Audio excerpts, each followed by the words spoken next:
नमस्कार, मैं हूं आपके साथ प्रिया तिवारी और आप देख रहे हैं केकेडी न्यूज। उत्तर प्रदेश में जैसे जैसे चरण दर चरण मतदान के दिन करीब आते जा रहे हैं, वैसे ही वैसे प्रत्याशी हो या उनकी पार्टी के लीडर सब अपनी अपनी ताकत झोंकने में लगे हुए हैं। और इसी कड़ी में हमारे संवाददाता अजमल शाह ने AIMIM से बहराइच के नानपारा 233 के प्रत्याशी मौलाना लईक ने अपनी जीत का दावा करते हुए बताया कि सभी प्रत्याशी जात धर्म की राजनीति कर रहे हैं, लेकिन वो ऐसे मुद्दे की राजनीति करते हैं। और क्या कुछ कहा मौलाना लईक ने इस इंटरव्यू में, देखिए हमारी खास रिपोर्ट में।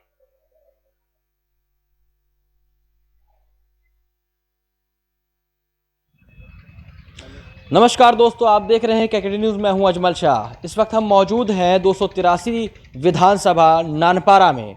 हमारे साथ मौजूद हैं AIMIM पार्टी के प्रत्याशी मौलाना लईक साहब।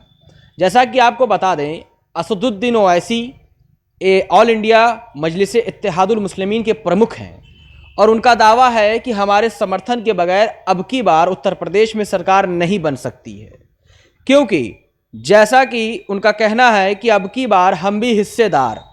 साफ तौर पे उनका कहना है कि हर बार मुस्लिम पार्टी मुस्लिम वोट बैंक का यूज़ करती है समाजवादी पार्टी, लेकिन मुस्लिम का कहीं तरह से किसी योजना में किसी तरह से कोई समर्थन नहीं देती है। अगर वाकई में समाजवादी पार्टी मुस्लिम समर्थक है तो आज़म खान क्यों जेल में है, उनका कहना है।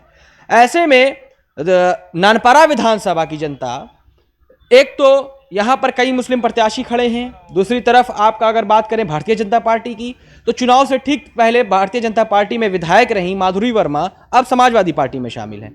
तो कितना फायदा समाजवादी पार्टी को होने वाला है। ऐसे में एक युवा प्रत्याशी जो कि AIMIM से उतरे हैं मौलाना लईक साहब, तो क्या मौलाना लईक साहब और 24 तारीख को संभावित दौरा है ओवैसी साहब का, तो क्या ओवैसी साहब के आने से क्या मुस्लिम वोट बैंक एक होकर मौलाना लईक को फायदा पहुंचा?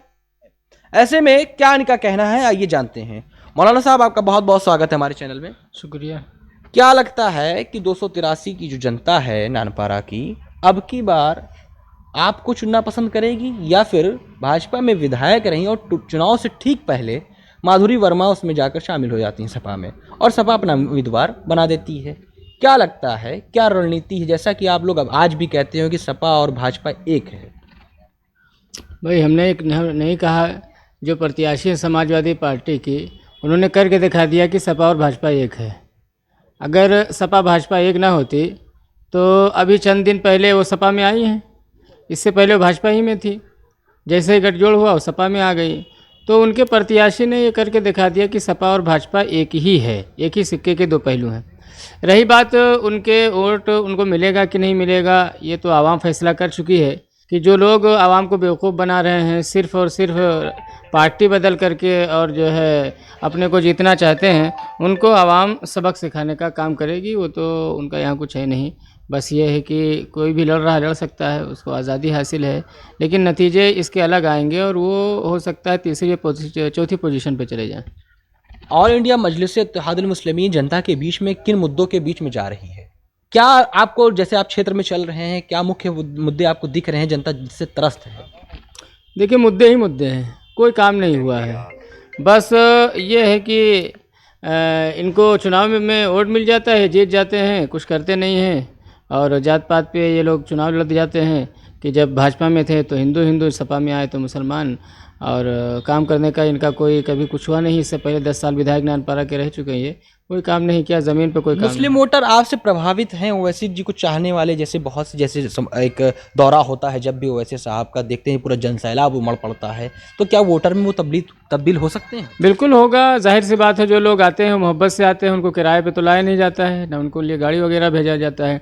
जबकि दूसरी पार्टियों का ये है कि वो गाड़ी भी भेजते हैं, पैसा भी देते हैं, तब भी पब्लिक नहीं आती है। हमारे यहाँ तो बैरिस्टर असदुद्दीन ओवैसी साहब की इतनी मकबूलियत है, अल्लाह का शुक्र है, कि जब वो आते हैं नानपारा या किसी भी हिंदुस्तान के कोने में जाएँ हो तो आवाम का एक जन सैलाब आता है। ये वक्त चला गया कि लोग सिर्फ सुनने आते थे। अब ये वक्त आ गया है कि लोग सुनने भी आ रहे हैं, सपोर्ट भी कर रहे हैं और वोट भी करेंगे।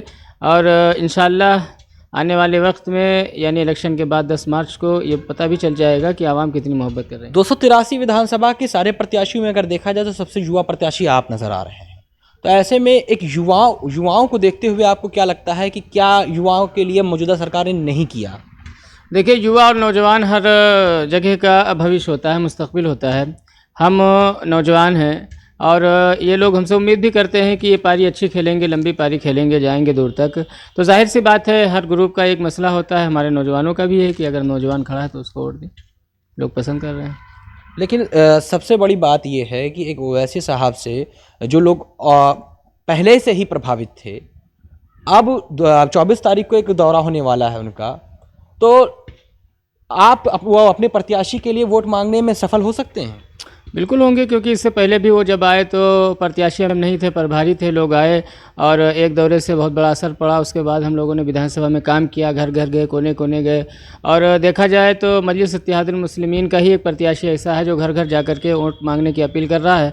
बाकी लोग तो ज़ात पात और अपने दूसरे ढोंग रचा करके बड़े बड़े लोगों को ख़रीद करके उनको पैसा दे करके वोट हासिल करना चाहते हैं। लेकिन हमारी पार्टी का एक इशू है, ये है कि आप दरवाजे तक जाइए और आदमी से मिलिए। तो किया जा रहा है, इसी मेहनत को लेकर के लोग कह रहे हैं कि वोट देंगे। और जाहिर सी बात है कि असदुद्दीन ओवैसी साहब जो 24 तारीख को यहाँ आएंगे, तो उनके आने से जो वोट फीसद में कुछ कमी होगी वो भी ख़त्म हो जाएगी। जैसा कि जनता के बीच में भी हम रहे और जनता के बीच से एक बात निकल के आई कि आपने चुनाव न लड़ने का भी पहले नहीं इरादा था, तब भी आपने जनता के बीच में बने रहे हैं और जनता की मसलों को सामने पेश करते रहे हैं।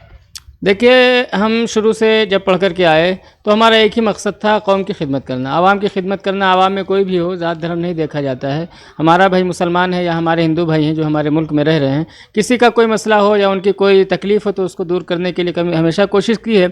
लेकिन अब सोच ये थी कि जब लोग कौम की खिदमत ही कर रहे हैं तो ये स्टेज जो सियासत का है इस पर आकर के ज़रा ज़्यादा हो जाएगा, अच्छा हो जाएगा। इसी मकसद के तहत बग़ैर भेदभाव के काम करने का एक इरादा है, इसलिए चुनाव लड़े। कितने वोटों से आपको जीत की सफलता मिल सकती है? इंशाल्लाह कम से कम 10,000 और ज़्यादा से ज़्यादा 50,000 वोटों से जीतेंगे। ये रहे हमारे साथ 283 विधानसभा नानपारा के प्रत्याशी, और जिनका कहना रहा कि सिर्फ व सिर्फ अन्य पार्टियां जात वाद धर्म पर राजनीति कर रही हैं, लेकिन सिर्फ व सिर्फ AIM के प्रत्याशी जितने भी हैं वो सिर्फ जनता के। फिलहाल के लिए इतना ही। देश और दुनिया की तमाम बड़ी खबरों को देखने के लिए देखते रहिए KKD न्यूज़।